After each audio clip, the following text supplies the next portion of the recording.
이사야 7장 14절 같이 우리 합독하겠습니다. 그러므로 주께서 친히 징조를 너희에게 주실 것이라. 보라, 처녀가 잉태하여 아들을 낳을 것이요 그의 이름을 임마누엘이라 하리라. 아멘. 2025년도도 하나님께서 지켜주시고 인도해 주신 분에 정말 감사드리고, 여러분들도 하여튼 2025년도 잘 보낸 거에 대해서 하여튼 감사를 드립니다. 그리고 이제 2026년도에는 하나님이 우리와 함께 계시다. 그러니까 우리 기독교인들이, 여러분들이 하나님이 우리와 함께 계시다. 그러니까 기독교인들이 하나님이 우리와 함께 계시다. 이 부분만 정확하게 누리면 모든 문제는 다 해결이 됩니다. 왜냐하면 하나님이 나와 함께 하시고 그 하나님이 지구를 창조하시고, 분명히 성경에 그 하나님께서 또 우주 만물을 섭리하신다 이렇게 하기 때문에, 하나님이 나와 함께 하신다면은, 오늘 말씀대로 하나님이 나와 함께 계신다면은 아무것도 문제가 안 됩니다. 그러니까 여러분들이 딱, 그러니까 우리가 이제 기독교 입장에서는 불신자의 삶이죠. 그리고 이 성도의 삶. 그러니까 불신자들은 하나님이 있는지 없는지 잘 몰라요. 또 어떤 사람이 있다고도 하고 없다고도 하고 이렇게 얘기합니다. 그럼 기독교인들은 달라요. 기독교인들은 오늘 말씀대로 하나님이 우리와 함께 계신다는 얘기입니다.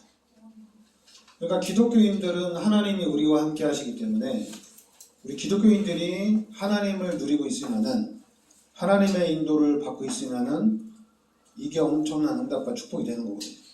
그리고 이제 기독교인들만 제대로 살면은 불신자는 살리는 일들이 계속적으로 일어나는 거예요. 왜냐하면 임마누엘, 하나님이 함께 하시기 때문에. 하나님이 함께 하셔서 하나님이 나를 인도하시고, 그리고 하나님이 역사를 해나간다면은 이 하나님이 함께 하셔서 당연히 이 하나님의 역사가 있고, 그리고 당연히 하나님의 인도가 있죠. 그러니까 기독교인들은 그냥 하나님이 함께하는 삶을 살면은 문제가 안 되는 거예요. 그러니까 불신자도 마찬가지. 기독교인들이 하나님을 누리고 있으면은 당연히 불신자들도 그 혜택을 같이 누리고 있는 겁니다. 그러니까 기독교인들이 이 부분만 정확하게 되면은 아무 문제가 안 되는데, 근데 이제 이 부분이 안 되니까 자꾸만 불신자들이 세상에서 교회를 관리를 해야 돼요. 지금 한국교회도 그렇고 전 세계 교회도 그렇고, 교회는 제가 볼 때 세상의 법으로 관리가 좀 돼야 돼요. 교회가 하나님과 함께 하나님의 은혜를 누리고 있고 하나님의 능력을 누리고 있으면은 반대가 되는 건데, 근데 이제 그 부분이 안 되다 보니까 당연히 교회에 세상의 방법들이 교회 안에 들어와 있고, 그리고 이제 세상의 것이 교회 안에 들어와 있다 보니까, 그렇다고 해서 그럼 교회가 세상보다 더 앞서가느냐?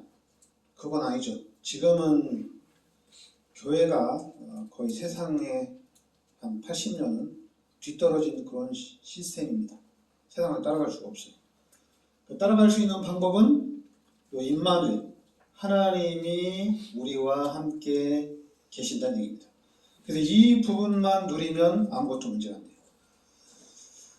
그러면 왜 인간이 하나님을 만나야 되느냐? 그건 이제 성경에 나와 있어요.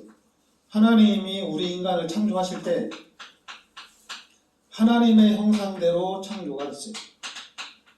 그러니까 우리 인간은 처음에 창조될 때 하나님의 형상대로 창조하고 하나님과 함께 살도록 창조가 된 겁니다.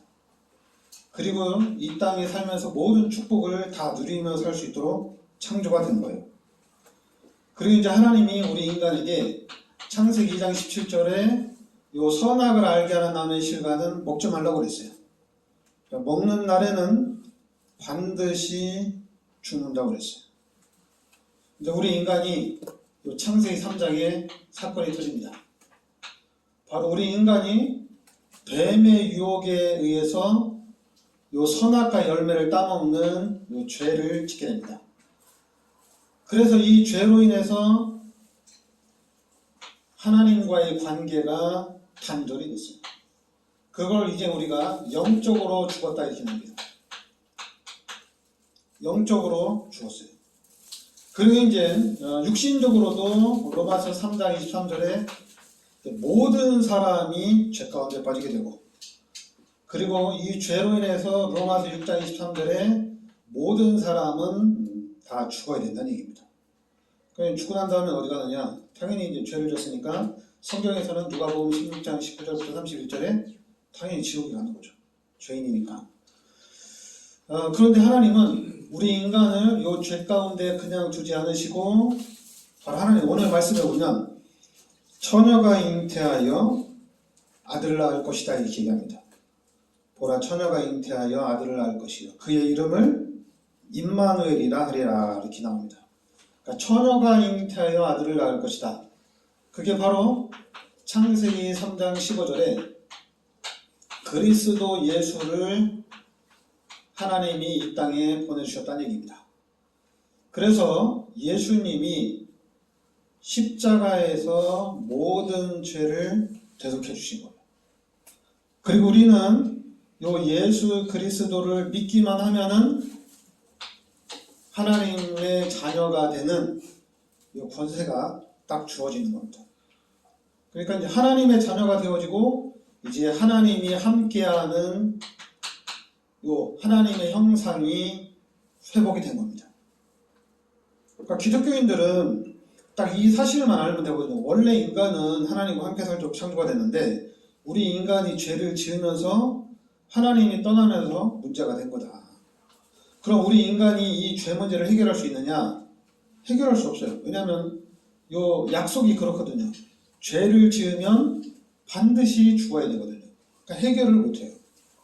그런데 하나님이 여자의 후손, 죄의 후손이 아닌 여자의 후손 예수님을 이 땅에 보내주신 겁니다. 그래서 이 예수님이 십자가에서 모든 죄를 대속해 주신 거예요. 그래서 우리는 이 예수를 믿으면 하나님의 자녀가 되어지고 하나님이 함께하는 축복이 회복이 된 겁니다. 그러니까 기독교인들은 하나님을 만나고 이제 하나님과 함께하는 삶을 살아가면 돼요. 신앙생활을 어떻게 하느냐? 교회를 어떻게 가느냐? 어떻게 하나님의 축복을 누리느냐? 하나님을 만나고 이제 하나님과 함께 살면 돼요. 그래서 여러분들이 참 중요한 게 이 하나님을 만나는 이 부분이 가장 중요합니다. 그러니까 예수를 믿는 사람들은 하나님을 만났느냐 안 만났느냐 이게 가장 중요합니다. 왜냐하면 하나님을 만나면 죄 문제가 해결되어지고, 그리고 이제 하나님 떠난 그 자리에 요한복음 8장 44절에 보면 마귀가 들어왔다 이렇게 얘기하거든요. 그러니까 마귀가 들어온 목적은 요한복음 10장 10절에 우리 인간을 멸망시키기 위해서 들어온 거거든요. 그런데 우리가 예수를 믿고 하나님을 만났어요. 그러니까 하나님을 만났으니까 당연히 죄 문제 해결받고 귀신은 떠나가고 이제 하나님이 함께하는 삶을 살아가는 거예요. 그래서 여러분들은 이 하나님을 다른 사람들에게 소개하면 되는 거예요. 내가 예수 믿고 하나님을 만났다. 그래서 내가 하나님을 만난 이후에 이제 하나님이 나의 삶을 이렇게 인도해 가시더라. 이런 부분을 소개하면 돼요. 기독교인들은 이 하나님을 소개하면 돼요. 다른 얘기할 거 없이 하나님을 소개하면은 그럼 불신자들도 당연히 하나님에 대한 관심은 너무 많거든요.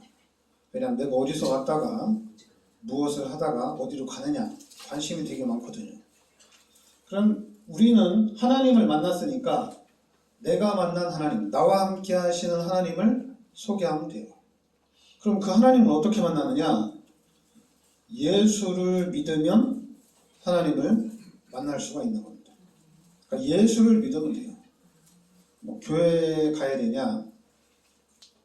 또 그럼 교회를 다니면은 뭐 기독교에 대한 상식이 있으니까 11조도 해야 되고, 내가 돈을 얼마 버는데 11조를 한다면은 그럼 아무래도 이제 걱정이 되겠죠. 그래서 이제 생각하는 불신자들의 생각이 뭐냐면, 지옥은 안 가고 이제 예수를 믿었으니까 이제 천국 가잖아요, 그죠? 그래서 이제 사람들이 이제 농담적으로 얘기하죠. 그럼 내가 죽기 직전에, 숨이 끊어지기 전에 내가 예수를 믿겠다. 그래서 난 이 땅에서 누릴 거 다 누리고 예수를 믿고 천국에 가겠다, 이런 생각을 하죠. 그래도 좋죠. 죽기 직전에 예수를 믿으면 그건 엄청난 행복입니다. 왜냐하면 우리 인간의 목적은 하나님의 형상대로 창조됐기 때문에 죄에서 해방받고 구원받는 게 우리 인간의 목적입니다. 자꾸만 사단이 만들어놓은, 세상 사람들이 만드는 종교처럼 예수 믿고 문제 해결되어지고, 그리고 교회 다니면서 뭐 축복받고, 그거는 종교고, 예수를 믿는 이유는 죄 문제 해결받고 하나님 만나고 구원받는 게, 이게 목적이에요. 그래서 여러분들은 구원받았다면은 다 된 거예요. 자, 그러니까 저는 성경에서 참 제가 중요하게 이렇게 늘 생각하는 구절이 있는데,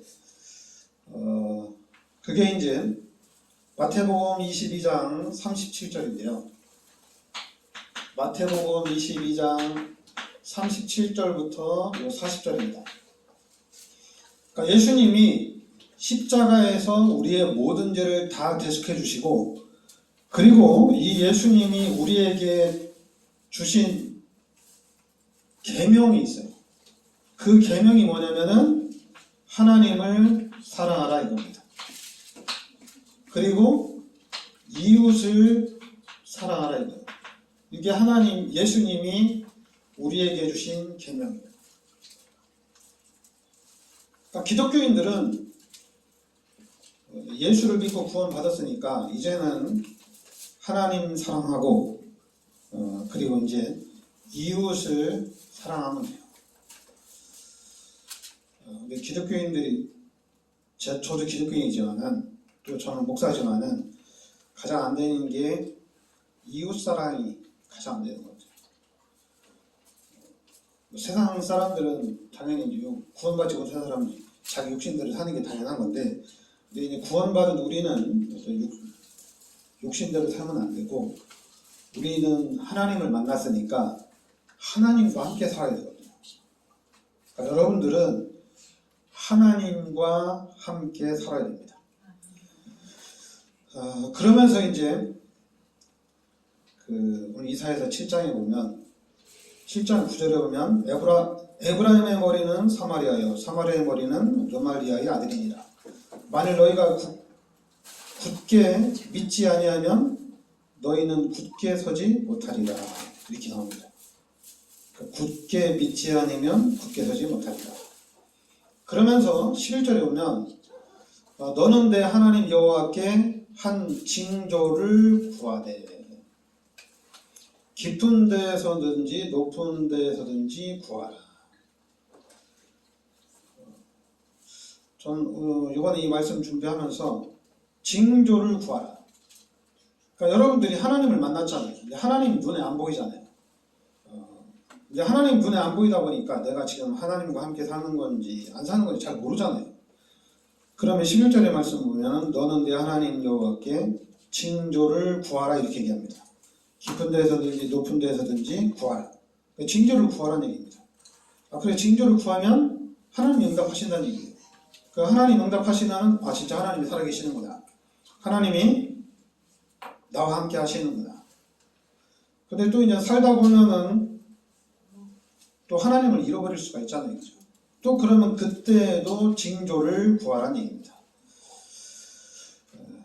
그런데 이제 12절에 보면, 아하스가 이르되 나는 구하지 아니하겠나이다, 나는 여호와를 시험하지 아니하겠나이다, 이렇게 나오거든요. 근데 이 12절은 예쁜 말로 좋은 말로 불신앙하는 거예요. 믿음이 있는 사람이 아니에요. 믿음이 없는 사람이 하는 얘기입니다. 그러니까 아하스가 이렇게 얘기했는데 하나님이 필요 없다는 얘기입니다. 그런데 이제 이 말을 들어보면 어떻게 돼요? 멋있는 사람 같죠. 믿음 되게 좋은 사람 같죠. 그렇지 않아요. 믿음 있는 사람들은 하나님께 징조를 구합니다. 그래서 하나님과 확실하게 늘 함께 살아요. 자꾸만 예수 믿으면서 우리가 신앙생활을 하면서 이래야 되냐 저래야 되냐 고민할 필요가 없다는 얘기입니다. 왜냐하면 징조가 있으니까. 그리고 하나님이 함께 하시고 그리고 만물의 주인이 하나님이고 다 하나님 거니까. 그러니까 우리 기독교인들이 여러분들이 26년도에는 하나님이 함께 하시는데 그 함께 하시는 하나님의 징조를 확실하게 찾고 누리시기를 바라겠습니다. 그래서 여러분들이 하나님이 함께 하시는 걸 누리면 어떻게 되겠어요? 다 끝나는 거죠. 진짜 이제 여러분들은 하나님의 성경에 보면 아브라함부터 그래. 아브라함부터 보면은 기독교인들은 하나님이 진짜 축복을 많이 해주셔요. 역사적으로 봐도 교회사적으로 봐도 예수를 잘 믿으면은 진짜 축복을 받습니다. 그러니까 여기 아하스 왕처럼 나는 구하지 아니하겠나이다. 나는 여호와를 시험하지 아니하겠나이다. 이런 얘기, 이런 생각이라든가 이런데 그 생각 가지지 마시고 그거는 불신자들이 하는 얘기예요. 예수님이 나를 십자가에 대속해 주셔서 예수님이 나를 구원해 주셨는데 그거면 다 끝난 거지. 하나도 기도하냐? 그 믿음 없는 사람입니다. 그러니까 믿음이 있는 사람들은 하나님의 절대 주권을 믿는 사람들은 하나님께 계속 구하게 돼 있어요. 근데 이제 이 아하스 왕처럼 믿음이 없으면은 내가 언제까지 하나님한테 구하냐? 나는 어린아이가 아니다. 나는 내가 축복받아서 내가 잘해서 하나님께 드리겠다. 그게 이제 아하스 왕처럼 불신앙입니다. 진짜 신앙은 하나님께 구하는 게 진짜 신앙입니다. 그리고 이제 하나님이 살아계심을 알고 우리의 모든 삶을 하나님께 찬양과 영광을 돌리는 감사를 드리는 그 삶을 우리가 살아야 될 줄 믿습니다. 그래서 26년도에는 최고의 축복 누리시길 바라겠습니다. 기도하겠습니다. 하나님 은혜를 감사드립니다. 25년도도 하나님께서 지켜주시고 보호해 주시니 감사드립니다. 26년도에는 30배, 60배, 100배 응답받는 그 인도를 받을 수 있도록 우리 성도들에게 성령의 충만함과 우리 성도들이 하시는 모든 일에 성령의 능력으로 함께하여 주시옵소서. 예수 그리스도 이름으로 기도합니다. 아멘. 찬송가 300